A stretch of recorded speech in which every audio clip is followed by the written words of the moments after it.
So today I gotta go sit in a theater and see the new 2021 film, Chaos Walking. Here's my thoughts.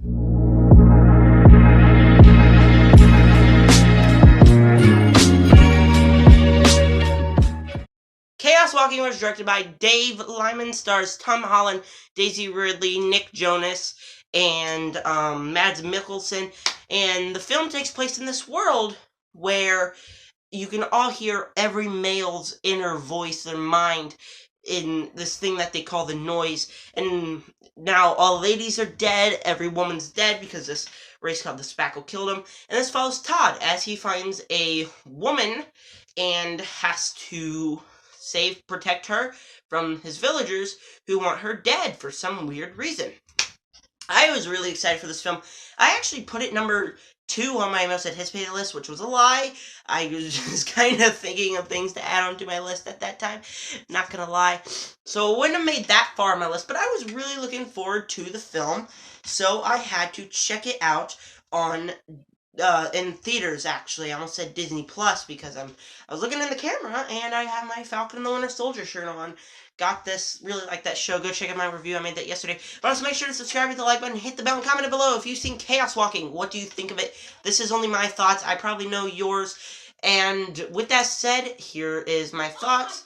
And yes, I really, really, really enjoyed Chaos Walking. Now, I want to say my negatives first, and the reason I half the time do negatives first is because people who hate the movie, I don't want you to click off the video because I want you to hear what I had negatives, and then maybe you finish the video to see what I thought was good, because I don't want you guys to just click off the video because you hated the movie, because this movie has a 20-something% on Rotten Tomatoes, so half of you guys probably hate it, so I just don't want you guys to click off, so we're going to get off my negatives. Number 1, first act, very, very messy. It kicks off with, like, 2 short scenes where we get to meet Todd, and it feels like this kind of a day in the world of Todd Hewitt, which I do enjoy those type of films. I was getting invested in the story already.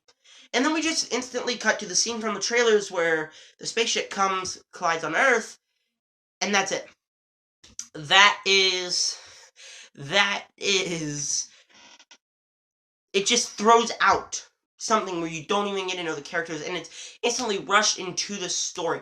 And then easily it takes inspiration from the book, which I have seen because some of the opening scenes were in the movie, and especially this type of scene where you get him having to leave, and it feels just all crumbled because the moment that ship comes, it's like suspense, never getting to know our characters. We had to learn them on the journey, and the pacing for this first act is really kind of off. It really kind of, like, made me be like, wait, can we go rewind to back where we get to know our characters? Because I wasn't really getting to know our characters. The first act was mainly my big negatives, because the first act had a lot of bad things. Tom Holland, his voice inside of his head, it was really cringy. He was very cringy throughout the first act. Felt like he was phoning in his lines, and he probably was. But throughout the rest of the film, you get to like the character, and you know he plays a very good Todd Hewitt, because I have read the book, and he was just like, oh, yeah, there's Aaron, that's Aaron. It felt like he was just narrating the story, and for me that was really both annoying and disappointing because it felt like he was phoning in his lines. And that's pretty much it. The first act and the kind of voice acting in the first act and just the overall kind of vibe of the first act, it felt off. Luckily, the second act really picked things up as we're starting to go on this journey from place to place. Now, at times, I did sit back and I'm like, we're going to this place, why? And then I remember something I said earlier in the film, and just things like that. There was a twist in the film, and I went to the bathroom during that scene, so when I got back, my mother looked at me, and she's like, oh, you just missed this and this and this. And I look at her, I'm like, you're kidding me, right? That was, wow, I missed that whole scene just because I had to pee. So that was a little embarrassing, but the twist really was a good twist. It was a pretty dang good twist. No spoilers in this video as well. So the twist was really good. The action sequences the camera, you couldn't really see what was going on. It wasn't like John Wick. I've never seen the movie. I've just seen some action scenes. Just to let you know, no ranking coming. Don't worry. I'm sorry, but like you see the camera, and you're gonna come here. Imagine if I'm trying to get on a guy. I'm getting on a guy. Got him in the headlock, and the camera's going on like this. Can you see what I'm doing? Can you see what I'm? Can you see what I'm doing? I'm trying to swim. Can you see? Focus on a camera. Now I gotta reposition my camera. So there we go. So that's what happened with the type of footage, but the action and the suspense leading up to the action was good. There are films like this that I know why people hate because they are really B movies, because this was really a B movie, but for me, films like this, films like Replicas, films like After Earth, if they're B movies, I like them.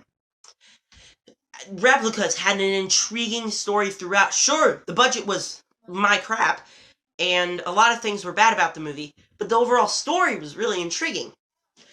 The After Earth, I can understand why people like it. It feels like this film, but a lot worse. I haven't seen it in forever, so maybe if I watch it, I'll hate it. I don't know. But that just kind of had intriguing action and intriguing. But they all have low budgets. They're really B movies.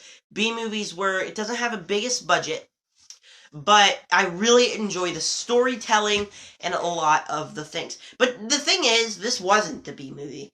And as much as it felt like a B movie, I can notice it's not a B movie, and it probably should have felt higher, because it was directed by Dave Liman, the guy who brought us The Bourne Identity, which is an amazing action film, and from the guy who brought us Edge of Tomorrow. 1 second, please. Do do do do do do do do do. The guy who brought us this movie, Live, Die, Repeat, Edge of Tomorrow, it is Doug Liman, and I just bought this on Blu-ray. This will be in my haul, but just thought I'd tell you that this is coming from the guy who made this film. So this film should have had a bigger budget, and it didn't, but it worked, and it looked a lot better than the other movies, I have to say. And especially being on the big screen. When you see all these lush forests, the big screen kind of enhanced my experience to make me love the film even more. Because it all looked great. The visuals were great.